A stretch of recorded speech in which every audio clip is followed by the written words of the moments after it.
Hello everyone. Today we will discuss distance and displacement, a very initial topic in kinematics. और कोशिश ये रहेगी कि हमारी ये जो शॉर्ट वीडियोस हैं इनके अंदर हम कम से कम किसी एक टॉपिक के ऊपर डिस्कशन इजीली कर सकें और हम इससे कुछ सीख सकें। चलिए स्टार्ट करते हैं। पहला है हमारा डिस्टेंस एंड डिस्प्लेसमेंट।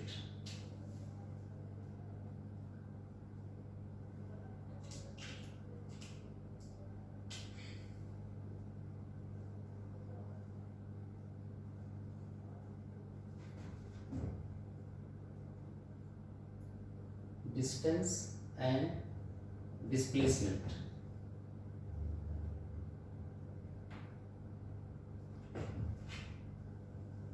तो पहले तो हम इसको डिफाइन कर लेते हैं, फिर देखते हैं कि हम इसके कैलकुलेशंस किस तरह से करेंगे। तो सबसे पहले इसको डिफाइन करते हैं। डिस्टेंस का मतलब हमेशा होता है एक्चुअल पाथ, यानी कि कोई भी पार्टिकल जो एक्चुअल ट्रैवलिंग करता है वो उसका डिस्टेंस ट्रैवल्ड होता है। जबकि अगर हम बात करते हैं डिस्प्लेसमेंट की, तो डिस्प्लेसमेंट का मतलब होता है the change in position vector, the change in position vector.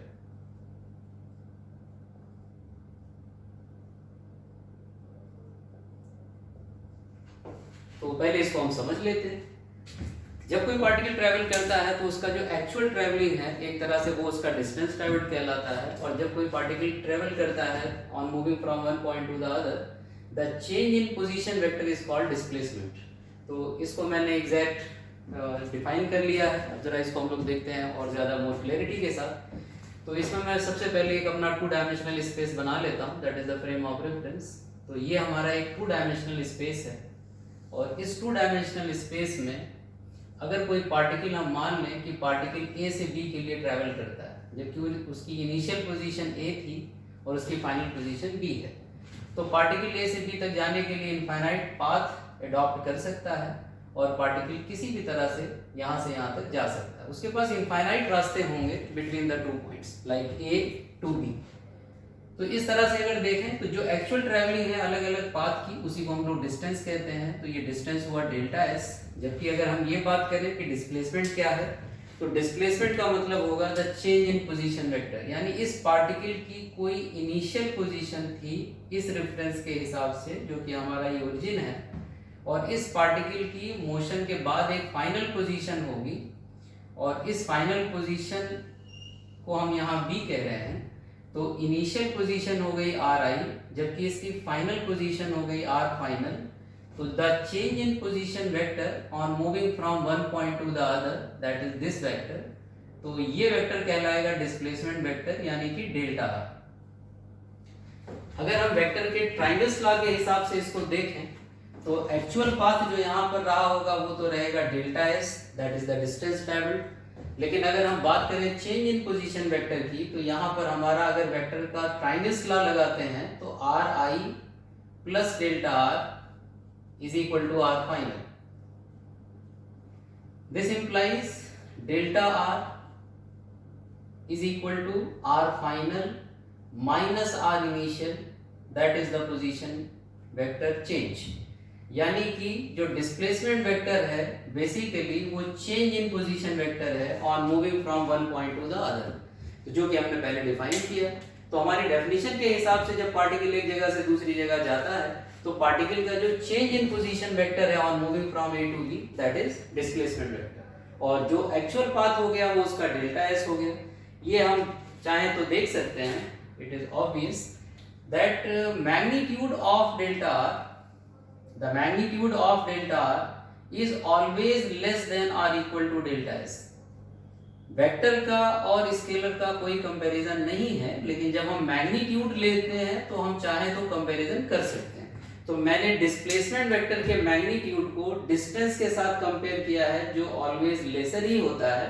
बस एक कंडीशन में ये इक्वल होता है और वो सिर्फ तब हो जाता है जब हमारा पार्टिकल उसी पाथ के अलोंग एक्चुअली चलता है जो उसका डिस्प्लेसमेंट वेक्टर का पाथ होता है।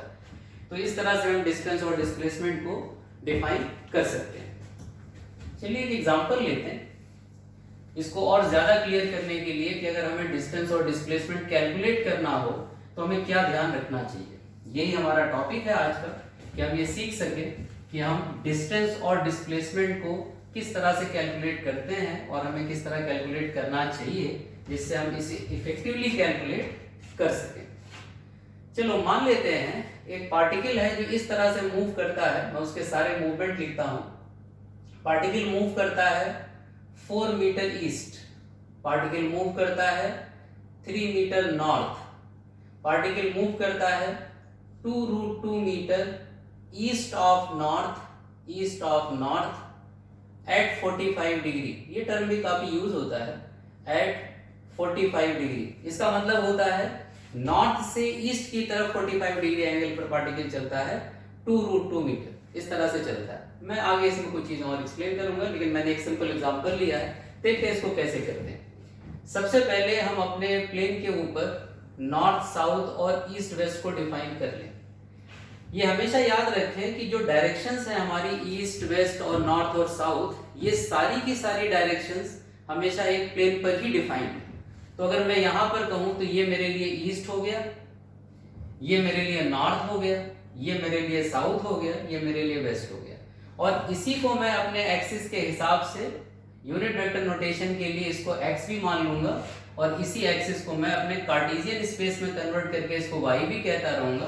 तो एक तरह से जो ईस्ट की डायरेक्शन है वो एक्स है, और जो नॉर्थ की डायरेक्शन है वो हमारे कार्टेशियन स्पेस में वाई है।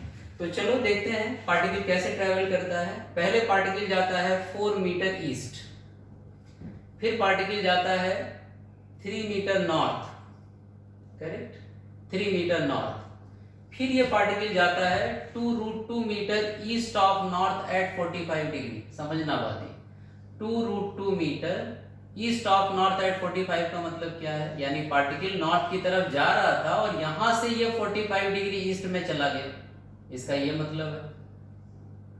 तो पार्टिकल यहां से 45 डिग्री ईस्ट में चला गया, ये है इस तरह।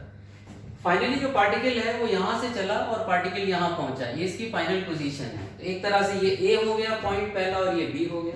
अगर डिस्टेंस की बात करें तो वो हमेशा बहुत ही इजी है, और डिस्टेंस सिंपल होता है हमेशा लिखना, क्योंकि वो एक्चुअल पाथ होता है। तो डिस्टेंस का मतलब हो गया टोटल ट्रैवलिंग। टोटल ट्रैवलिंग कितनी, किधर चले ये बात इंपॉर्टेंट नहीं है, कितना चले ये बात इंपॉर्टेंट है। तो 4 मीटर प्लस 3 मीटर और plus 2√2 meter, that is the distance travelled by the particle. थोड़ा सिंप्लीफाई कर सकते हैं, तो 7 meter plus 2√2 meter, that is the total distance travelled by the particle. लेकिन अगर हम बात करें डिस्प्लेसमेंट की, तो डिस्प्लेसमेंट का मतलब पार्टिकल की इनिशियल पोजीशन और फाइनल पोजीशन क्या है उसको मिलाने वाला एक वेक्टर। तो पार्टिकल की इनिशियल और फाइनल पोजीशन ये है, तो एक तरह से हमारा जो डिस्प्लेसमेंट वेक्टर डेल्टा आर है वो ये होगा, ये डेल्टा आर है, डेल्टा आर वेक्टर।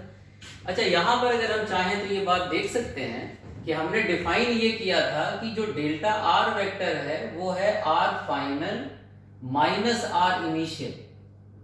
अब अगर ये कह दें कि हमारी इनिशियल पोजीशन ओरिजिन है दैट इज 0, तो इसका मतलब ये हुआ कि जो हमारा डिस्प्लेसमेंट वेक्टर है वही हमारा फाइनल पोजीशन वेक्टर भी है। तो इस तरह से डिस्प्लेसमेंट वेक्टर लिखना और भी इजी है अगर हमारी इनिशियल पोजीशन ओरिजिन है। इसका मतलब जो हमारा फाइनल पोजीशन वेक्टर है वही डेल्टा आर है।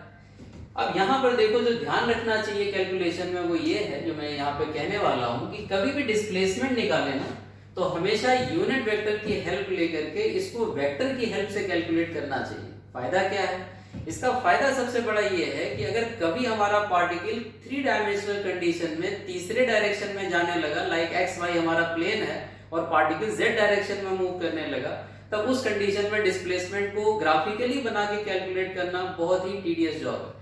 शायद हम उसको आसानी से कैलकुलेट नहीं कर पाएंगे, एंगल का विजुअलाइजेशन बहुत मुश्किल से होता है। इसलिए मेरा एक सजेशन है, बल्कि एक एडवाइस भी है, कि ये ध्यान रखें कि हमेशा जब भी डिस्प्लेसमेंट कैलकुलेट करें तो कोशिश करें कि वेक्टर की हेल्प ले लें। जैसे मैं यहाँ पे लिखता हूँ डिस्प्लेसमेंट, तो कितना आएगा?